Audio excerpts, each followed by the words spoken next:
Kemarin sidang KM50 baru saja digelar. Sebagai catatan ya, sidang KM50 adalah sidang dengan menghadirkan 2 tersangka atau terdakwa dalam kasus tewasnya 6 orang Laskar FPI dalam sebuah peristiwa tembak-menembak yang terjadi antara polisi dan Laskar FPI di kilometer 50 di sebuah jalan tol. Peristiwa ini bermula dari penguntitan terhadap Rizik Syihab sesudah dia diduga melanggar protokol kesehatan. Polisi mengira Rizik mau kabur dari panggilan penyidik sehingga dilakukanlah pemantauan. Nah, ketika mobil Rizik keluar dari sarang, dikawal beberapa mobil polisi pun kemudian mengikuti dari belakang. Tiba-tiba salah satu mobil polisi ditabrak dari samping oleh sebuah mobil yang ternyata berisi Laskar FPI yang mengikuti mereka diam-diam. Polisi kemudian mengejar mobil yang menyerempetnya tadi, tapi tiba-tiba muncul mobil lain yang menghalangi dan membuat mobil polisi itu berhenti. Dari dalam mobil Laskar FPI itu keluarlah 4 orang yang bersenjata samurai dan celurit berusaha membunuh polisi yang ada di dalam mobil. Karena terdesak, polisi kemudian keluarkan senjata api dan memberikan tembakan peringatan. Dar, dar! 4 orang Laskar FPI itu kemudian balik badan ke mobilnya dan kabur. Polisi lalu mengejar mobil yang berisi orang-orang bersenjata itu. Nggak diduga, dari dalam mobil Laskar FPI itu tiba-tiba muncul tembakan ke mobil polisi. Rupanya mereka juga bawa senjata api. Polisi kemudian balas menembak. Persis seperti di adegan kejar-kejaran di dalam film Hollywood yang biasanya kita tonton ya. Rupanya sesudah tembak-tembakan itu, peluru polisi ternyata mengenai 2 orang Laskar FPI yang di dalam mobil dan mereka mati seketika. Mobil Laskar FPI berhenti mendadak. 4 orang yang masih hidup keluar mobil dan langsung tiarap. Mobil polisi lain datang membantu dan menyergap 4 orang yang tersisa. Dan dari dalam mobil ditemukanlah senjata-senjata tajam. Rupanya memang Laskar FPI itu siap perang dan siap membunuh polisi. Untung saja Pak Polisi lebih sigap, kalau tidak mereka sendiri yang terbunuh di dalam pertarungan itu. Nah, 4 orang sisa Laskar FPI itu rencananya dibawa ke Polda Metro Jaya. Sedangkan 2 orang yang tewas dibawa ke rumah sakit pakai mobil polisi yang lain. Karena memang polisi tidak berniat di awal untuk melakukan penangkapan, mereka tidak membawa borgol. Sehingga 4 orang Laskar FPI yang di dalam mobil tangannya bebas. Nah, di dalam mobil yang membawa 4 Laskar FPI inilah terjadi sebuah peristiwa. Karena tangan si para Laskar ini bebas, salah seorang dari mereka tiba-tiba mencekek seorang anggota polisi dan teman lainnya berusaha merebut senjata polisi yang ada.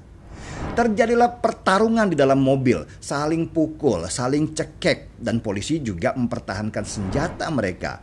Jangan sampai senjata ini direbut, karena kalau direbut para polisi itu bisa mati. Ketika lagi gelut itulah, senjata pun berhasil dikuasai polisi dan mulai ditembakkan ke Laskar-Laskar FPI yang sedang sibuk memukul dan mencekek itu. Dor, dor, dor! 4 orang Laskar tewas saat itu juga. Situasi pada waktu itu benar-benar situasi membunuh atau dibunuh. Polisi juga sedang mempertahankan dirinya. Kalau enggak, mereka yang mati di tangan para Laskar FPI itu. Dan peristiwa ini dikenal dengan nama KM50 karena terjadi di jalan tol kilometer 50. Simpatisan FPI seperti biasa nggak terima. Mereka menyebut peristiwa itu sebagai pembantaian. Padahal dalam rekonstruksi terlihat kalau polisi sedang mempertahankan nyawa mereka. Polisi juga nggak mau arogan. Mereka kemudian membawa kasus ini ke pengadilan supaya jelas semua untuk publik kalau polisi tidak semena-mena membantai, tetapi justru sedang dalam kondisi bertahan. Biar pengadilan yang membuktikan itu semua. Tapi ya, pihak FPI ini terus-menerus menyuarakan kalau itu adalah peristiwa pembantaian.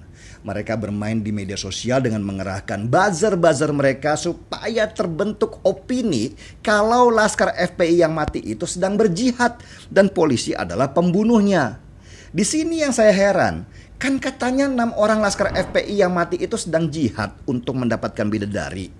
Ketika polisi mengantarkan mereka langsung ke tujuan, kok mereka juga marah.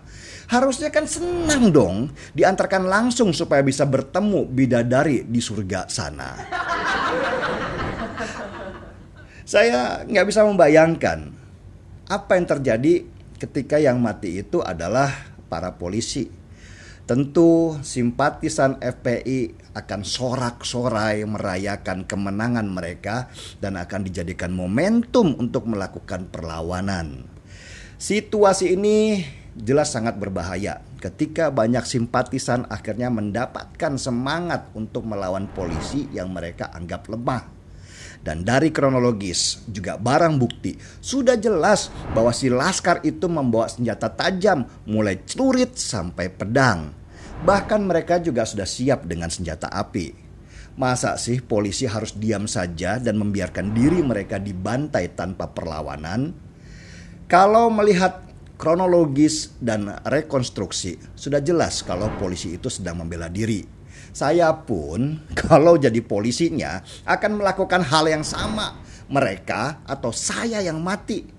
Lagian mereka juga sudah siap mati kok. Ya sudah, saya hanya akan mempermudah jalan mereka saja. Kalau saya sebagai polisi yang mati, wah, tentu institusi saya akan dihina-hina oleh mereka.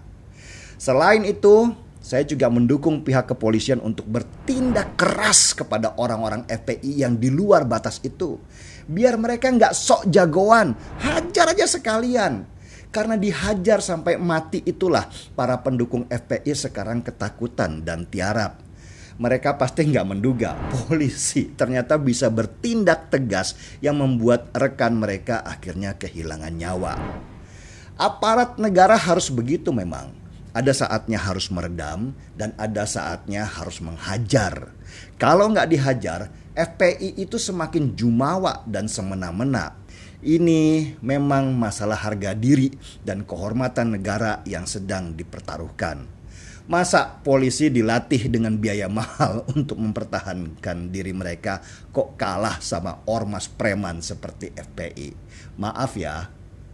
Dan harus kita akui, sesudah penembakan kilometer 50 dan penangkapan Rizik Syihab, negara ini mendadak tenang dan damai. Gak ada lagi yang petantang petenteng pakai baju agama. Gak ada lagi caci maki yang menghina-hina. Mulut mereka tertutup semua, tiarap dan takut dihajar juga.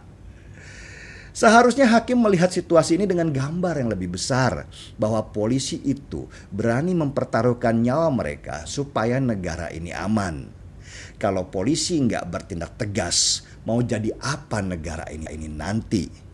Dan saya berharap hakim juga bisa membebaskan 2 orang polisi yang disidang kalau melihat banyak fakta-fakta itu. Jangan sampai simpatisan FPI menjadi jumawa lagi ketika mereka akhirnya berhasil menjebloskan para polisi itu ke penjara. Kalaupun akhirnya hakim bersikap lain dan akhirnya memutuskan untuk memasukkan kedua orang polisi itu ke penjara karena kesalahan mereka, saya akan kirim karangan bunga ke Polda Metro Jaya. Saya akan tuliskan di sana, "Selamat Bapak Polisi, Anda adalah pahlawan. Terima kasih sudah mengantarkan para pecundang itu ke tempatnya di neraka." Seruput kopinya.